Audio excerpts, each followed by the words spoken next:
Hey everybody. What's up, guys? Hey everyone, welcome. Welcome to the Monday episode of Let's Stay Together with Lana Parrilla. I am so excited to have her on the show today. It's going to be amazing. Let me make sure I'm not missing her. All right, she should be in any minute. But as everybody knows, she's an amazing, amazing actress. Once Upon a Time is obviously one of the most well-known things ever. Let me grab her now. I see her. Stand by. All right. Come on, I'm trying to request you. There we go. All right, she's coming in.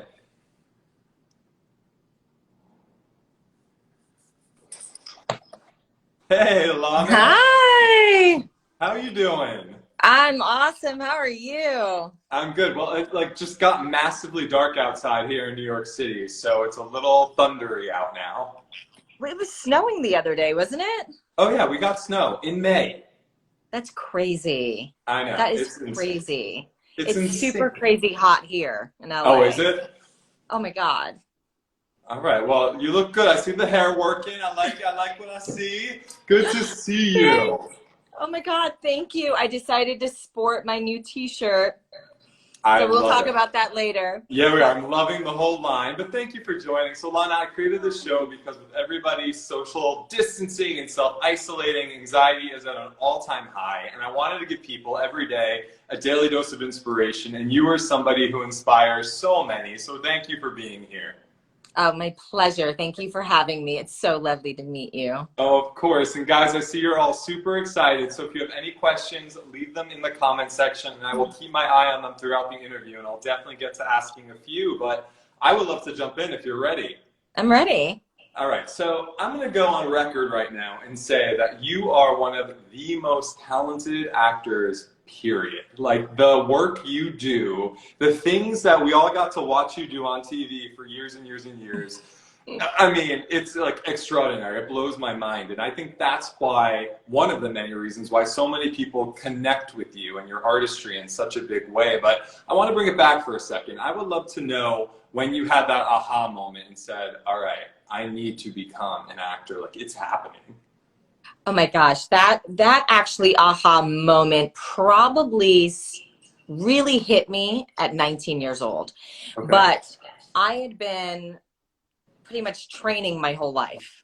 So even at the age of 3, I was like doing commercials in the house for family and putting on fashion shows and singing songs and writing poetry. And I was always an artist. I was always painting or drawing or doing something like that and playing musical instruments. And this was something that I just grew up with. My family is very artistic and creative. And so I was supported by them and influenced by them as well. Wow. So yeah, so it really, I started studying kind of more on a surface level when I was 12, and then started taking classes at 16 and 17, but then it was still like recreational, like, oh, this is fun, I really love this, I really enjoy this, but is this what I want to do forever? And at 19, my mom said, I'll never forget it. I called her and I said, Mom, I know what I want to do, and I'm certain of it this time for the rest of my life, and I'm going to dedicate my life to acting.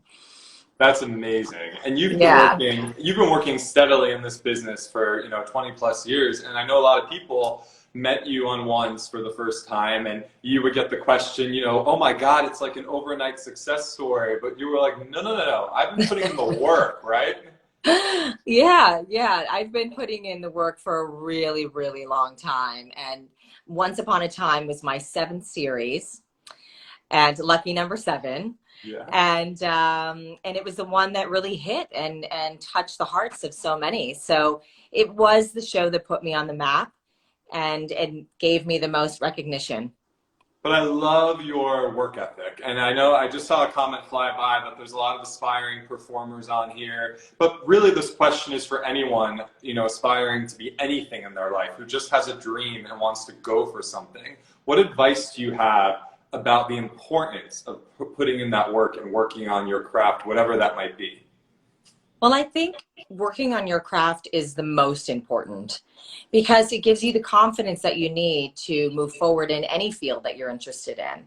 The Mm. more knowledge you have about something, the more, adept you are, the more skilled you are, the more educated you are on anything. So you can approach it with confidence, and especially in the field that I'm in, you have to have confidence. Yeah. Oh yeah. A lack of confidence maybe works for a character, but even behind that, or it can be quiet confidence. It doesn't have to be so boastful and out there and there's a lot of actors that are very shy, but as soon as that camera turns on, they feel very secure and safe to expose themselves in front of the lens.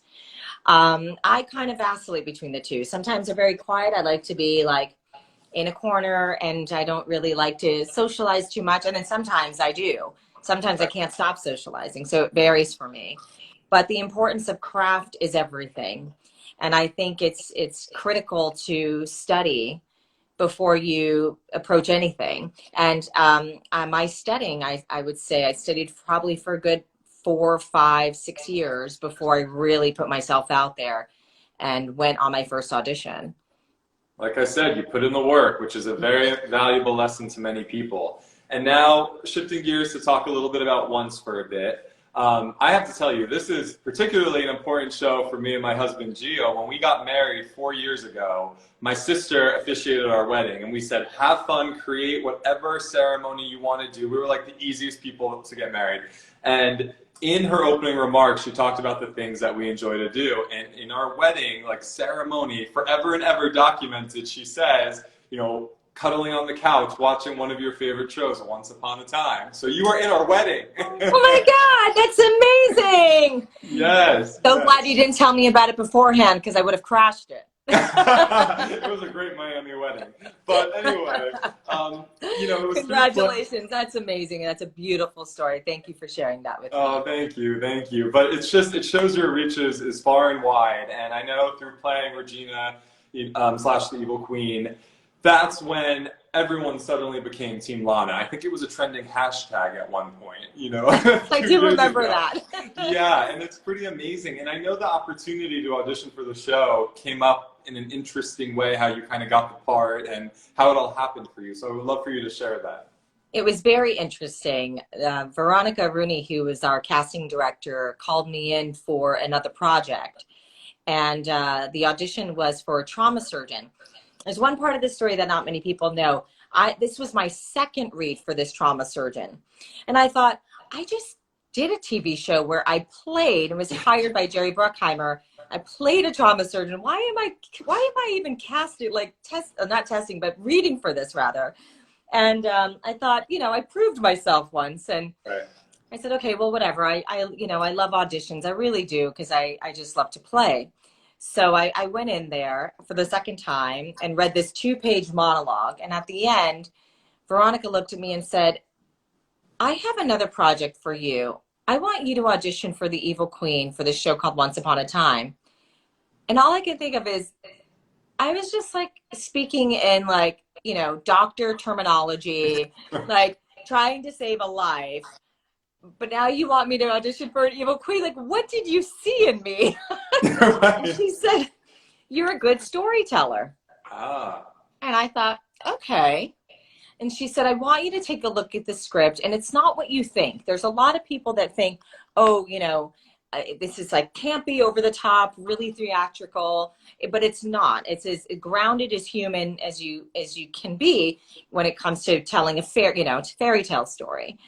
And I thought, well, that's great, because I love being grounded and human. So I took a look at it, and I fell in love with the script immediately. Went in and read for Adam and Eddie once. I've read 2 scenes only once.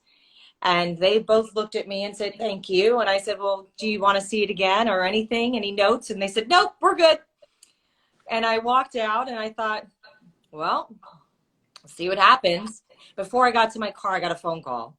And they said, my reps, they said, they want to test you. They actually want to offer you the part, but you scared the crap out of them. I was like, oh my God. That's great. And it was really the first time I'd ever played a villain.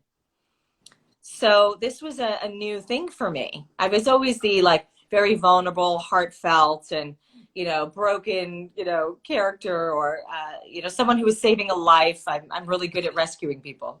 Right, right. That's amazing. I love that story so, so much because it shows the importance of taking a chance and showing up. And I think people get discouraged sometimes, especially nowadays, and think, oh, I don't have a shot or that's not the right opportunity. But this literally changed the course of your life, right? Like reading for something else and then this coming up. So what advice do you have for anyone trying to make their own path about embracing their own opportunities? I say go for them. I say don't judge every opportunity that comes your way. Even if it's like a smaller job, or say you want to get here, but they're offering you a part that's here, just take it and Yeah. have the best time with it, and know that everything is a stepping stone to something greater. And often opportunities have come my way, and I've looked at this going, I don't know. I mean, I don't know. What is this going to do for me? Well, I took a job not long ago where I don't think it's going to do anything for my career, honest to God. It's a very small part, but I met incredible people. And I met people that I know are going to stay in my life, that I am going to create with and do other projects with. So even though the part was probably this big in this movie I did, I met wonderful people who I can call my friends now. Mm. And so you never know where opportunities are going to lead you. Don't judge them. Just be grateful. And if it feels right, and it's not like you're doing anything outside of your, comfort zone. And what I mean is like nudity, or, doing something that really just doesn't sort of feel good on an ethical level, then don't do it. But just don't judge everything and just go for it. That's great advice. A lot of Yeah. good advice. A lot of questions coming in about once as well. And we actually, I think Gloria and I had the same question, and that was, what does once represent to you? Oh gosh, it represents not only hope, and I know a lot of people know it as that, but it also represents something that I like to say. I like to call it good can come from broken. Mm. And I feel that there were a lot of characters that were broken on our show. And at the core of their being, they were actually really good people. But because of what happened in their lives and all the traumas, or things that were taken away from them, or failures, it reshaped them, and caused them to become villains, or liars, or whatever. It sort of tainted their character, and yet what we experienced on the show is we saw these people striving to either return to their core, or make a better, to create a better version of themselves. And so yes, it's about hope, yes, it's about family, but to me it's about transition. Mm. And it's also about making amends and taking responsibility for things and owning up to things and saying I'm sorry. And the one thing I loved about our show is like there was always a motto, there was always something, there was a lesson to learn, kind of like Twilight Zone. You Yeah. watch the Twilight Zone, you're like, wait a second, wow, that's crazy, but I learned something from that. G.I. Joe would do that in her own ways, but I felt like once had that, there was always Yeah. a lesson to learn, and it inspired a lot of us. And you've said that the evil queen was the epitome of hope and of change. What did you mean by that? Um, I felt like she just, everyone forgets about the awful acts that she she committed, but her journey was tumultuous, and it was an inner struggle with oneself. And we all have that. We all have these sort of flaws, or defects within our character that we harshly judge. Mm. And some, that whom are sociopaths don't even own up to them. But the conscious people look at this and go, I don't really like this about myself. And oh God, can everyone see this? And I think Regina, it took her a minute to become more conscious. It actually took Henry and the fear of losing him that actually woke her up. But when you are aware of these things within yourself and you actively want to change them, that's a beautiful thing. And even though her journey was tumultuous and it was just constant inner struggle and judgment and hatred, she reached a level of acceptance. And I think that is so critical to not harshly judge oneself. We're always going to do something that we're like, oh my God, I can't believe I said that. Or God, I wish I had enough sleep last night and I wasn't such a bitch to this person, you know, like what was wrong with me? But you always have an opportunity to say, hey, you know what? I'm sorry. I got to own that. I wasn't my best self the other day and I'm sorry. And can you just forgive me? And can I make this up to you somehow? And I find often people don't know how to self-examine, self-reflect, and then show up and say, I'm sorry. And I think Regina, as hard as it was for her to get there, she ended up doing that. And that was so inspiring, not only for me, but for the audience. And it's a message that, you know, when I have children of my own one day, or even the kids that I mentor, I really try to give that to them. You know, I try to inspire them. I try to say, hey, you know what, we're all going to make mistakes, but we can always make up for them. And I think it's critical that people in the world accept, you know, don't harshly judge others. Forget about yourself, but also others. You know, I had a little incident with a friend of mine the other day whom I've known for years. And she said something, it didn't sit well with me. It actually made me cry. And she was fearful that I like judged her entire character and painted her with colored her with one brush rather. And I said, absolutely not. Like, I knew that you were having a day. And just because you made a mistake and you hurt my feelings and I cried, I've known you for 20 plus years. We're not going anywhere. We can talk about it. We can talk about it. Or even if you're having a hard life moment, right? You're going through a breakup or someone just passed on or you're suffering from depression. Everyone harshly judges everyone in those moments. And we don't even know what's going on with the other person. And that is something I'm really trying to change in the world. And it simply happen just by, you know, telling the story or sharing my feelings and thoughts about it. But I feel like we saw bits of that with Regina. And then I try to carry on her legacy by keeping her alive and teaching these lessons. You know, these are lessons that I strongly believe in for myself and I try to live by. And I hope to, you know, share them with my fans, the youth. There's so many young women and men that look up to me. So I just really want to be a good example. I like to walk the walk, as they say. Well, I think you're walking the walk. A lot of people are saying how inspiring you are and how much they connect with you. And putting out messages that matter is why I wanted to have you on the show as well. And we're going to get to some of the other work you're doing in a little bit, which just shows your character and what you stand for. And I love that about you. Thank you. You know, it's important. You don't always see it in our business. So I gravitate towards that. I love that. And I think by putting out messages to help the next generations to come, why wouldn't you want to do that? Yes, they are our future. Yeah. And it's critical that we guide them, you know, absolutely, in the right ways. Yeah, for sure. And I love that part of Once was this idea that everybody deserves to have a happy ending. And sometimes that's hard in everyday life to see if you're going through a tough time or whatever the case may be. But I took the message as, you know, everyone's entitled to it. It's something everyone should have. So why was that an important message of the show from your perspective? Well, I think it's positive. Yeah. And it is hopeful, but it's positive, and that's the energy that we want to put out in the world.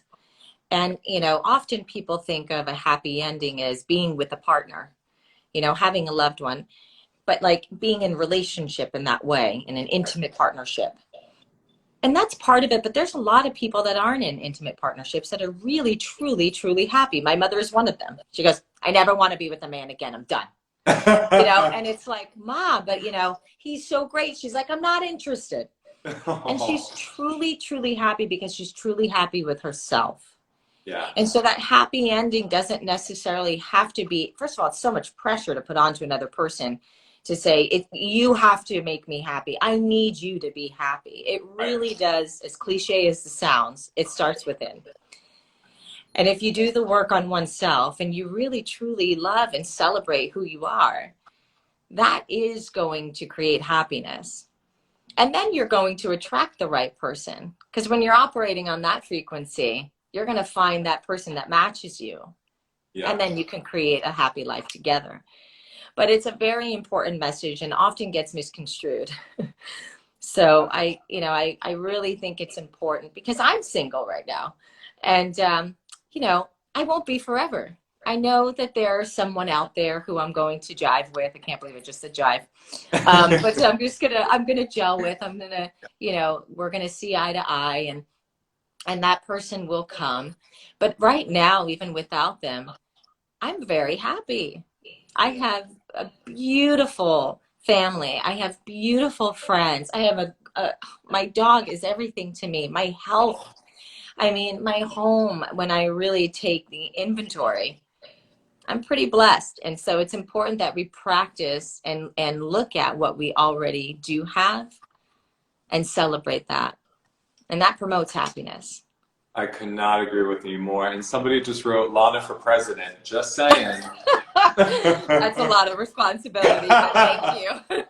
You're like, I'm perfectly happy as I am right now. I'm happy not being president, although Yeah. God knows we all would love for someone else to be. That's amazing. And let me get one more fan question for right now. And somebody would love to know, I think Jackie was her name, where would you have liked to see the Queen's character go next? Oh gosh. I do it, for the audience sake and also for Regina because she's experienced so much loss. I wish she would have found love again. Like just like love on that level in an intimate partnership. Yeah. I think she was still healing her broken heart over losing Robin, so she probably needed some time. I know me, I'm a slow healer. Yeah. I'm a slow healer. I'm like, you broke my heart, that's it. I'm a mess for years, but and then I slowly sort of, find my way out of it. But and Regina, knowing that she holds on to resentment for so long, she probably needed another 10 years before she found love. But I just, would have liked for her to have that. And I think had the show continued, that was Adam and Eddie's every intention, was to bring that love into her life, especially with Henry having found love and everyone else. It was lonely at night for Regina in that cold bed. Yeah. Oh, she for needed sure. a pet. A lot of people say they would love to see a spinoff with you one day. So. Oh, well, thank you. We are trying to figure some things out. I don't know if it's a Regina Evil Queen spinoff, but we are trying to stay creative during this crazy time. Create projects. For sure.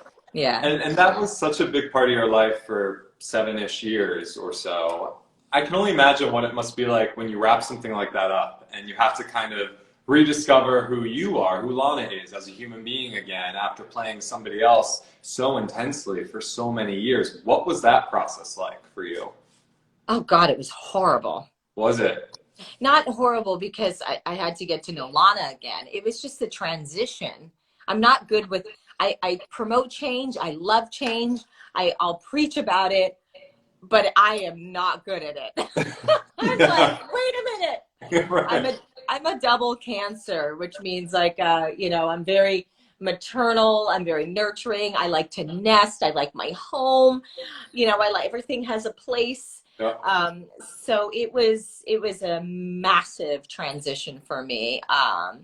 My marriage ended, the show ended. I had to move from country back to this country and back to California in a home that I didn't really live in. I bought during the show, but I didn't live in. And it was just this transitioning Lola, even though people are like, she's a dog who's very smart and has really, she's sensitive. So it was transitioning her here and myself. And then also, mourning a character who was such a huge part of my life, someone whom I loved and told her story more than I lived my own. And that was hard because it was like, well, who is Lana again? And, when I had the 3 step boys as my children full time, it was like they dominated the house as kids do. Kids take over.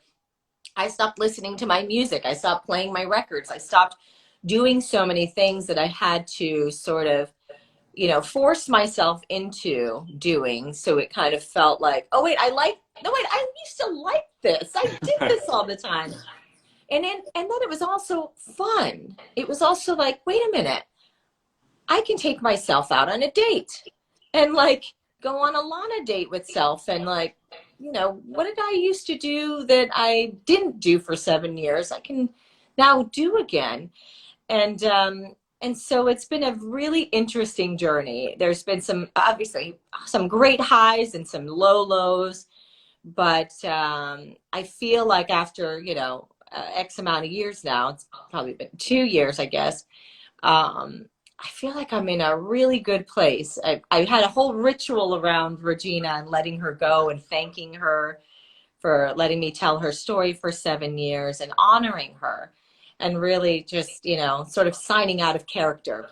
Yeah. Although right now I feel like all I do is look like her with this makeup and stuff. I'm going to put some red lipstick on. I felt like I've been like this soft hippie girl for the last, 2 months or whatever. Everyone's seen me super hippied out.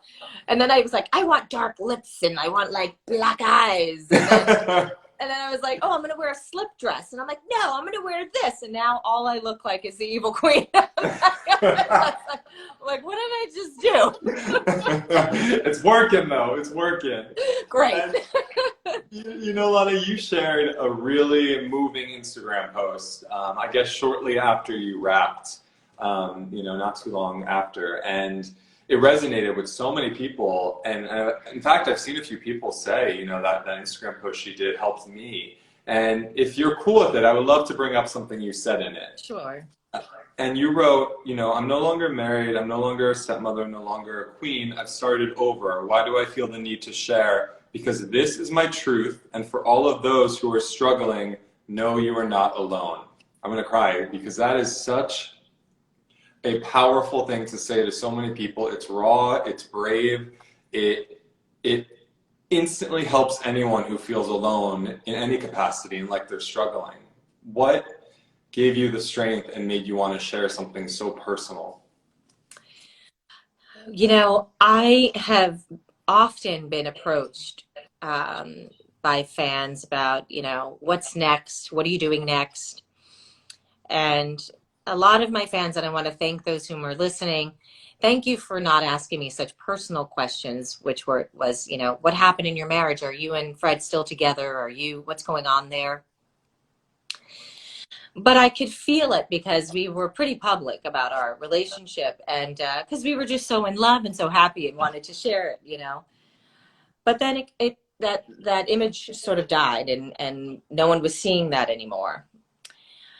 And I experienced through my separation and then divorce a lot of ups and downs and a lot more downs. It was a hard transition. And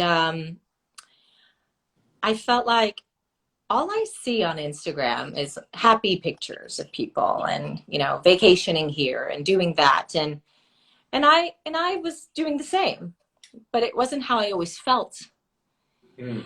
And there's this, pressure of, stay connected to everyone. And it's like, well, I don't want to right now. I want to go insular. I'm feeling really sad. And I'm experiencing a lot of loss and despair. And I don't want people to know about it. And then I thought, well, why not? Like, this is also real and this is very authentic. And, everyone saw me as living this happy life.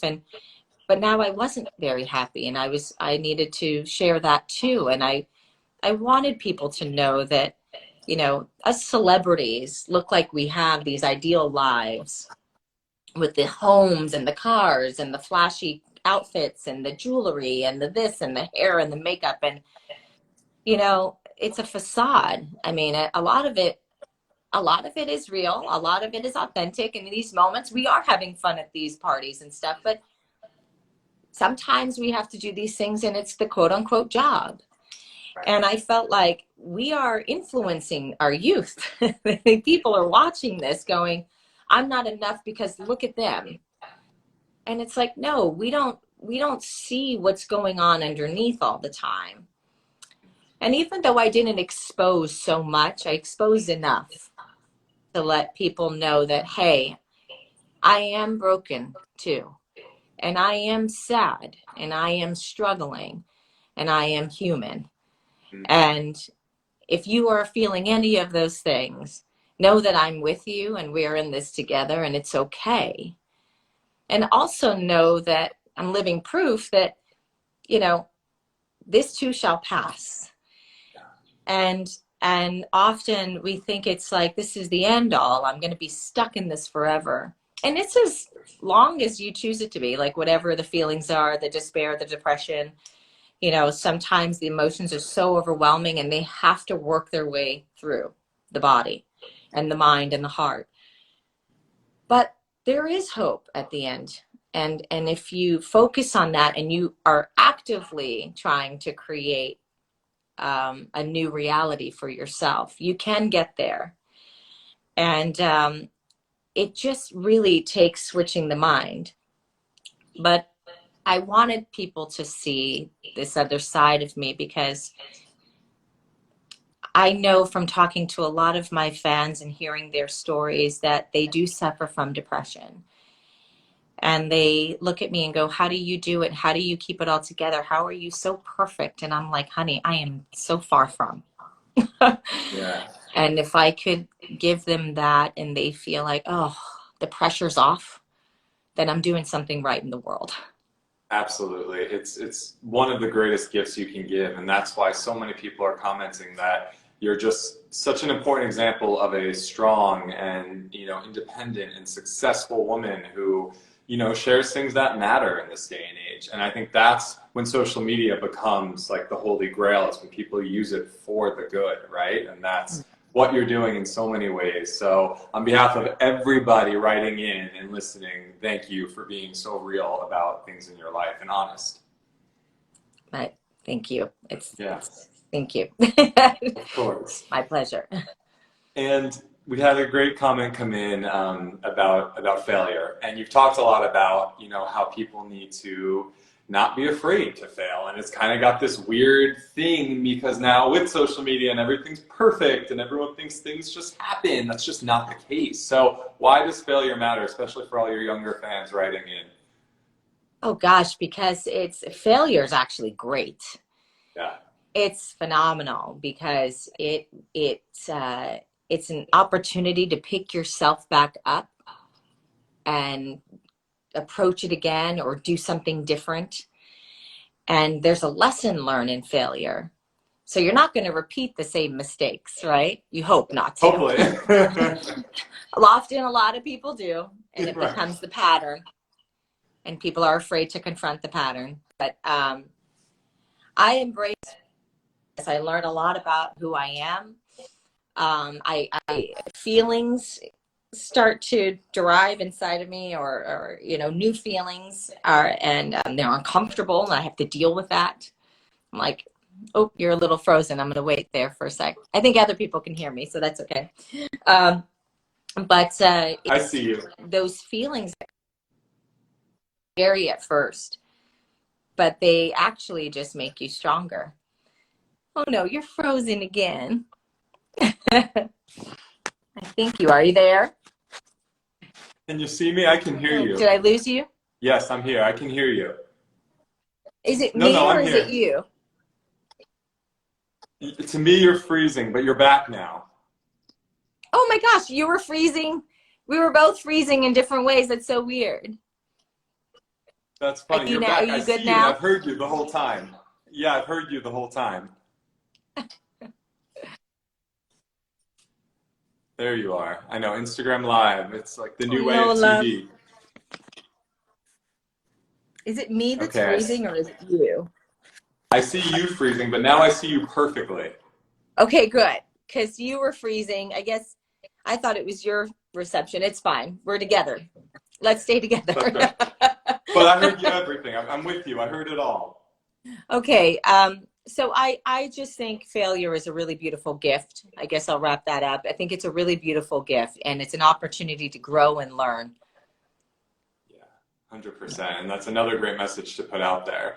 We're going to move on to a few other exciting things you have going on that I'm very, very, very excited to talk about. I'm going to squeeze in one quick fan question before we do to kind of excite some people. And I think Mary wanted to know two questions. What was the most difficult scene you ever shot? And how was the singing episode? And can we expect an album?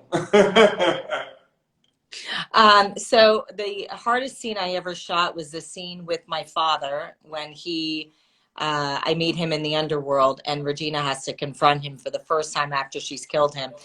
That was the hardest scene on many levels, not just because of the content and the story and what we were the story that we were telling. That was hard for Regina and for me because I lost my father tragically and I lost him suddenly, and I never had the opportunity to confront him and hold him and tell him I love him and say the things I wish I would have been able to. So there were all those feelings that came with that scene, but then it was also just a timing thing. I think we shot that entire scene in 45 minutes. The sun was going down. It was this whole thing like, we got to get this shot. And I was like, are you kidding me? Are you rushing me right now? I was like, I've been waiting to tell this scene for so many years.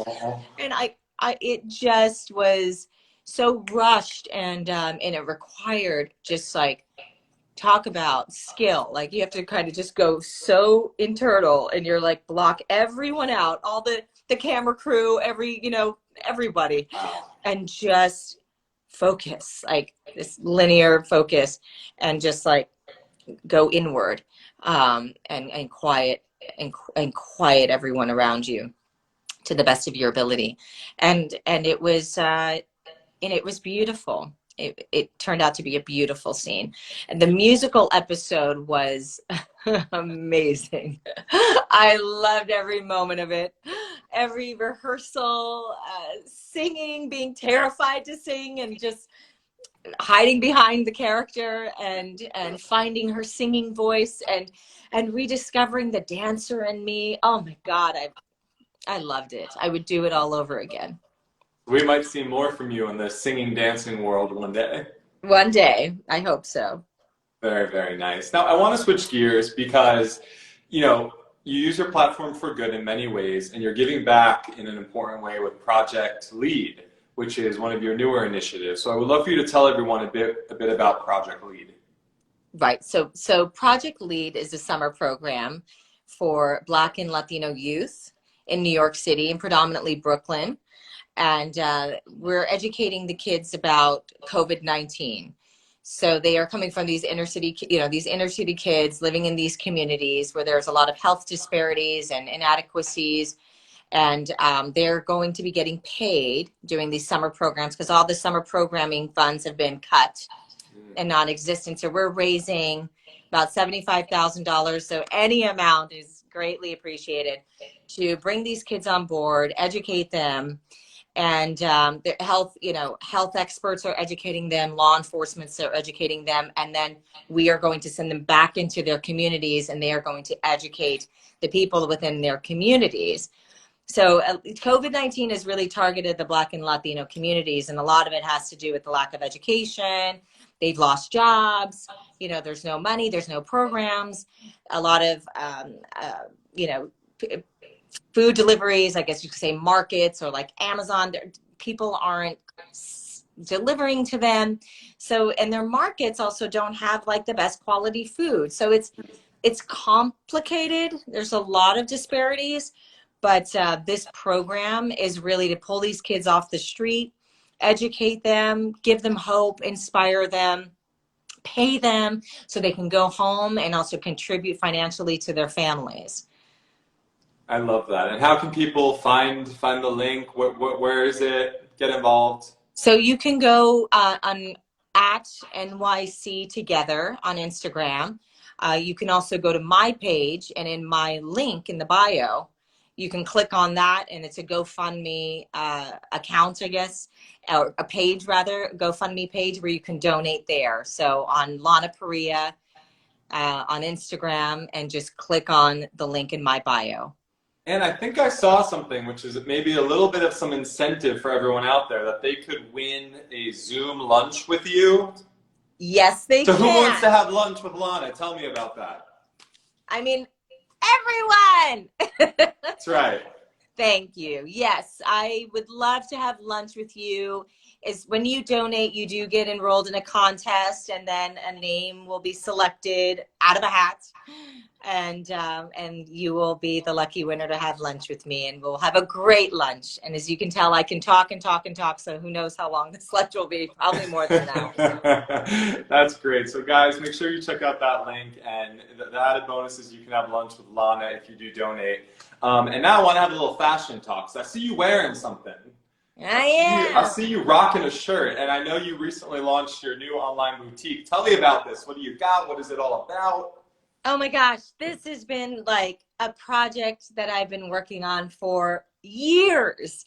And I just trademarked Keep It Regal. So I own it, Love which that. which I love. And I designed this logo years ago when I actually did it, Keeping It Regal.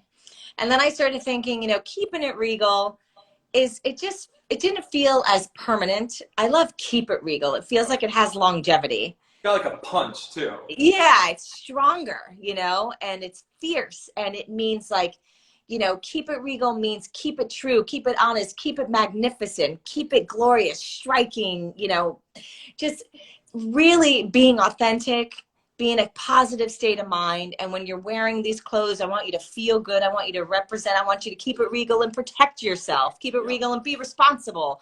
It's really about just being, um, being aligned with like, what is the greatest good for the world, not just for oneself, but being conscious, and being classy. But even even if it's being a rebel, being a regal rebel is cool too. So, as long as you're not hurting people. Right. But I started doing this, and I felt like it's really empowering. Mm. And right now we have t-shirts, we have hoodies, we have bandanas, we have masks, which I'm so Ah, excited about. I beautiful. know I'm like in total Keep It Regal gear. I Um, love it. yeah, we have these awesome hoodies that are super cozy, and they're great, Amazing. and you're gonna love them. And like I've been wearing mine. We have tank tops. I'm going to be designing more things. We have a lot of colors available, but we have so many right now that are offered. But we have great summer colors, and we have ball caps, and snapbacks and dad hats. And it's really, there's a little something for everyone, for men, women, and children. So we have And youth where wear as well. I and say where can we as people if it's like multiple people, but it's really just me. Well, it's your collection. It's all of it. Right, right. And where can people shop it? So you can go to keepitregal.net, Okay. and that's my website. And you can also go to the Instagram page where the link is in the bio, and that page is called Keep It Regal Boutique. So Great. at Keep It Regal Boutique. And And I go on live. I started doing that last night at Keep It Regal Boutique. And I started, I'm learning. And one of my fans last night wrote and said, "Where's the size chart?" And I was like, oh my God, I forgot the size chart. So I went on live randomly, impromptu. And, you kind of select names. And I just like randomly select this girl's name. Her name is Angel. I said, oh, it sounds nice. I'll click on her name. And she said, I was the one who wrote you about the sizes. And there were like 400 people that were watching. And oh, I picked her out of 400 people. I thought, well, this was Kismet, oh yeah. and she said, it was me. And I said, well, my God, well, this is a great opportunity to talk about this. So any questions you may have, I'm controlling the site. I'm controlling the Keep It Regal Boutique page on Instagram. So ask me any questions you may have. The sizes right now, we're working on them. The chart's going up. So this is, a work in progress, and I'm learning as I'm going along. but it's a lot of fun. And please, if you find anything you like, or if you have any suggestions, like reach out to me and let me know about them. Good for you. What an amazing, business to have. And people are going crazy. I see for Mother's Day, people were rocking their sweatshirts. There's a request to see the mask again, if you can hold that up. Sure. So this is the mask. And, it's elastic. Everything's 100% cotton. So it's totally breathable. Very cool. Yeah.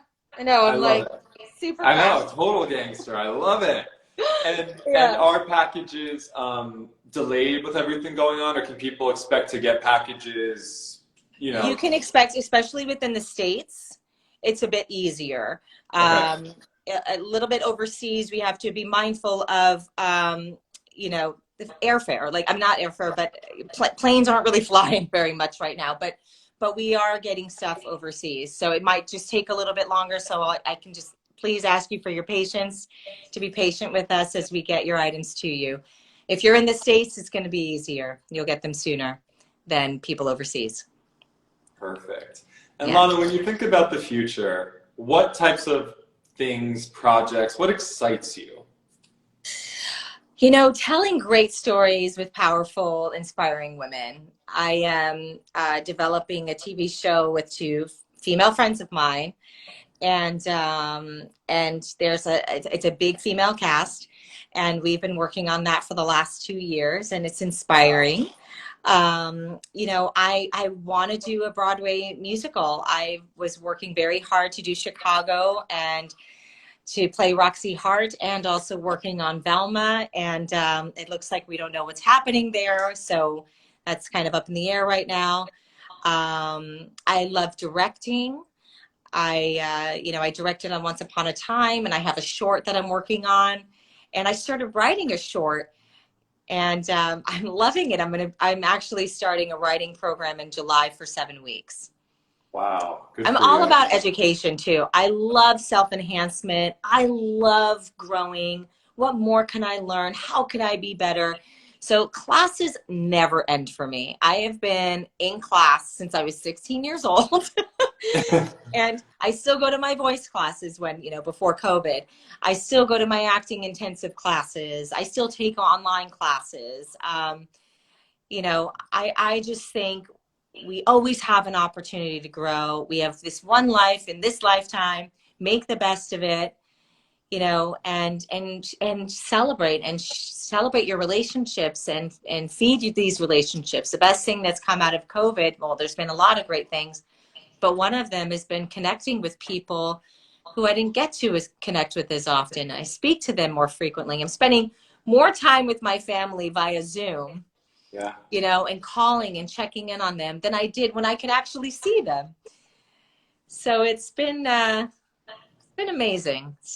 I find that this opportunity, when the world has sort of been placed on hold, I really hope that people are making the best of this opportunity, and stop focusing on the negative. There is a lot of negative. There's a lot of stuff that's out of our control, and there's a lot of stuff that we can do by donating or helping others, helping your neighbors. I helped my neighbor who wasn't feeling well and went out and got her bone broth, geared up, like suited up with the mask and the everything and Yeah. gloves. But if we can help our neighbors, help your neighbors. Step outside of yourself and see what you can do for others.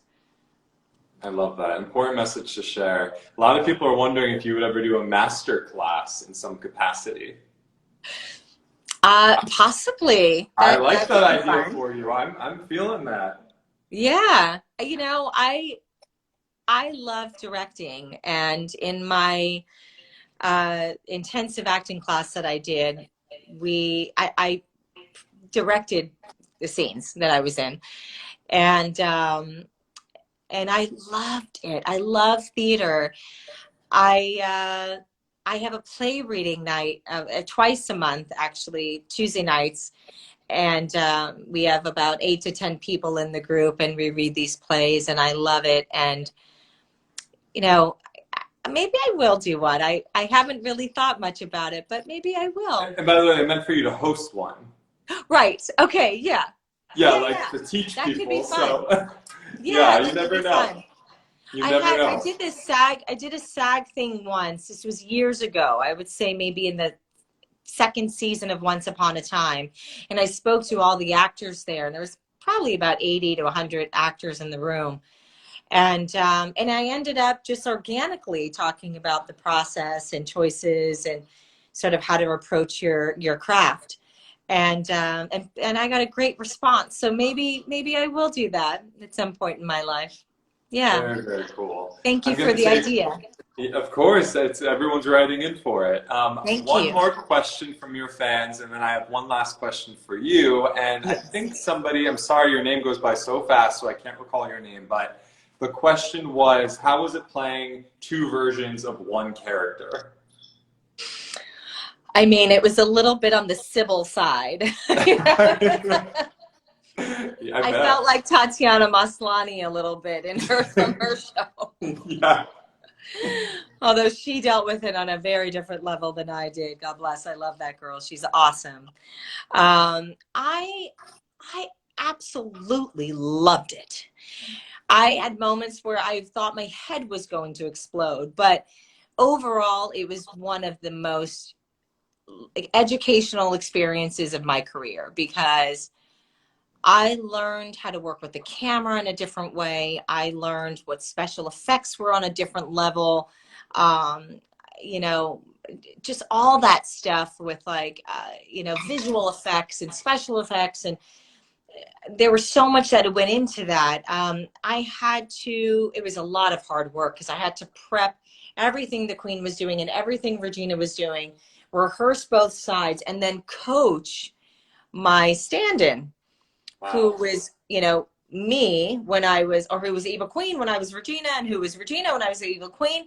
So I had to teach her my body language and how to move her body. And I had to sort of prep all of that in advance because you Wow. couldn't do it on the day. So I had to prep everything in advance and then go in and coach her and train her and then, step into my performance and then flip it. So it was insane. What we did on Once Upon a Time in 8 to 9 days per episode was unbelievable. And one thing I really wish is that we did get more sort of recognition from the, the award shows, et cetera, because if they saw what we were able to produce on a day to day and how hard that was and how hard everyone worked, I think we would have won more awards. Like Eduardo Castro in the wardrobe department was unbelievable. He would turn those costumes around in like no time. And we fell into this like high level of creation. Like everyone had to operate at a very high level to create that quickly in that short amount of time. So I'm really proud of what we were able to do. It was not easy, but it's one of the best shows that was ever created. So I feel really, really good about it. And I feel really proud. I think many would agree that you guys are one of the hardest working casts, like for any show, period. I mean, what you all pulled off on a regular basis was amazing. So, I mean, everyone's recognizing Oh, it thank you, and loving everyone. it. Yes. And my last question for you, Lana. You've had such a successful life. You've had so many life lessons. You've gone through ups. You've gone through downs. What would you tell your younger self? Oh, I would tell her to ask more questions, and to not be afraid to say, I don't know. Because that took me a while to say, I don't know what that means. I don't understand. Can you really help me with this? To ask for help has been something that it was really hard for me to do that. And to, and to, and to not rush to get anywhere, to take your time. And I feel like I did versions of that, but there was also an expectation that we all carry, like, I got to get there. I have a lot of fans who are in their 20s going, I don't know what I'm going to do with my life. And it's like, I feel like my life is ending. I'm like, oh my God, you're not even in the first quarter. Like you're in the first quarter. You're just like, you have so much time. And, but to spend your time wisely and know that life does go by quickly. It does. Even though you have time, it does move fast. but to ask questions and not be afraid to say I don't know. I think those are probably the two things that I would say to my younger self. And to have fun. Like always try to have fun in everything that you're doing. I love that. Lana, I could talk to you for 20 hours. Thank I you. know, it's such a pleasure. Oh my God, this was Really. lovely. Really, thank you for coming on. People are so inspired. It's the perfect way to kick off a new week. I'm inspired. I couldn't thank you enough. I'm re-inspired. So thank you. I love it. And hopefully we'll see you soon in person one day. I hope so, Tommy. You're an angel. Tell Gio I said hi. Congratulations on your love. It's Thank you. great to see you happy and healthy and safe. I hope that your family is well and everyone you love is well. And to everyone who tuned in, thank you so much. This has been a pleasure. And I will be watching your other lives on another day. Wonderful, thank you. And everyone, I'll put up a link so you can check out both of Project Lead and her amazing boutique, so stay tuned. Alana, thank you again. With pleasure. Take care. Sending love, Bye-bye. bye-bye. Bye.